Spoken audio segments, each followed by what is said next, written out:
Uncommon একটা আলুর নাস্তা সন্ধ্যার নাস্তার রেসিপি নিয়ে আজকে চলে আসলাম আপনাদের মাঝে। আমার সাথে থাকলেই ফুল ভিডিওর সাথে থাকলে আপনারা অবশ্যই দেখতে পারবেন আমি এটা কীভাবে বানিয়েছি। এই যে দেখাচ্ছি, অনেক ক্রিস্পি হয়েছে, অনেক মচমচা হয়েছে। আসসালামু আলাইকুম, কেমন আছেন এভরিওয়ান? আপনারা সবাই আশা করছি কাছে কিংবা দূরের দেশ এবং দেশের বাইরে সবাই অনেক অনেক ভালো আছেন। আমি আপনাদের বরিশালের আপা অনেক অনেক ভালো আছি, মাশাআল্লাহ, আলহামদুলিল্লাহ। এই যে কাঁচামরিচ পেস্ট, তারপরে লবণ, সব কিছু আমি একসাথে মিক্স করে নিচ্ছি। ধনিয়া পাতা দিয়েছি একটু বেশি করে, যেহেতু এখন শীতের সিজন চলেই আসছে, শীতে তো ধনিয়া পাতা অনেক মজা লাগে। তাই আমি আলুটা আগেই মিক্স করে রেখেছিলাম সিদ্ধ করে গরম গরম অবস্থায়, তা না হলে তো আলুর ছোকলা মানে উঠানো যায় না। তাই আমি এখন ওই যে ম্যাজিক মশলা দিয়েছি, তারপরে এখন ধনিয়ার গুঁড়ো, জিরের গুঁড়ো দিয়ে এখন সবগুলো মিক্স করব সুন্দর করে। আর এটা কিন্তু খেতে অনেক মজা, আর আমি কোনো সময় বানাইনি, এটা আজকে প্রথম বানিয়েছি, তাই আপনাদের সাথে শেয়ার করতে চলে আসলাম। আর শেয়ার করতে তো অবশ্যই ভালো লাগে। আপনারা যদি আমার কাছ থেকে যদি একটা জিনিস দেখেন, শেখেন, বা আপনাদের কাছ থেকেও আমি প্রতিনিয়ত শিখতেছি, জানতেছি, তাই আপনাদের মাঝে চলে আসলাম। আমি বরিশালের আপা। আর প্লিজ আমার ভিডিওর মাঝখানে বলতেছি, প্লিজ একটা আমার এই বোনটাকে যদি আপনাদের ভালো লেগে থাকে, ভালোবাসেন, তাহলে অবশ্যই লাইক, কমেন্ট, শেয়ার আর সাবস্ক্রাইব আর ফলো দিয়ে পাশে থাকবেন, ঠিক আছে ভাইয়া পুরা আঙ্কেল আন্টিরা?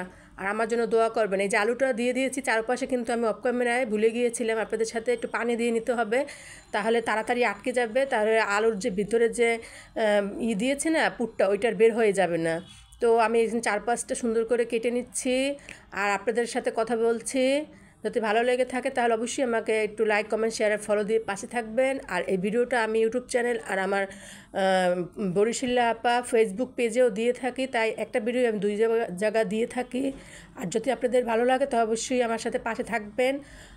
আর মানুষ তো মানুষের জন্যই, তাই না? একজন আরেকজনের হেল্প ছাড়া তো কোনো সময় উপরে উঠতে পারে না।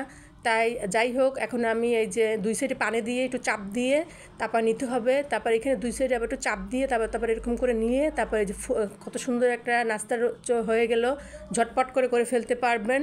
আর সব কিছু উপকরণগুলো যদি রেডি থাকে তাহলে তারা সুন্দর হয়। এই যে আপনাদের সুবিধার জন্য আমি আবার নতুন করে আরেকটা দেখাচ্ছি। এই যে দুই সাইডে দিয়ে চাপ দিয়ে তারপর একটু হাত দিয়ে আবার এখানে একটু পানি দিয়ে এই দুই সাইডটা একটু, অনেক সুন্দর না?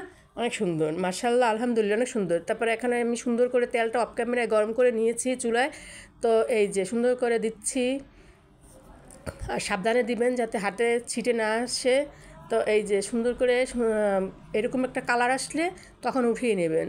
আর চুলাটা অবশ্যই মিডিয়াম আঁচে রাখতে হবে মচমচা করতে হলে, আর মচমচা না হলে কিন্তু ভালো লাগবে না। আমার এটা কিন্তু অনেক মচমচা হয়েছিল, আর ক্রিস্পি হলে কিন্তু অনেক ভালোও লাগে এই জিনিসটা খেতে।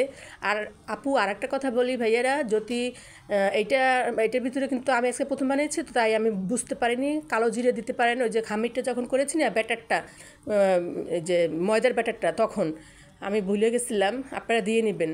তো ভালো থাকবেন, সুস্থ থাকবেন, আর এই বোনটির পাশে থাকবেন। আজকের মতন এখানে বিদায় নিচ্ছি। আসসালামু আলাইকুম, আল্লাহ হাফিজ।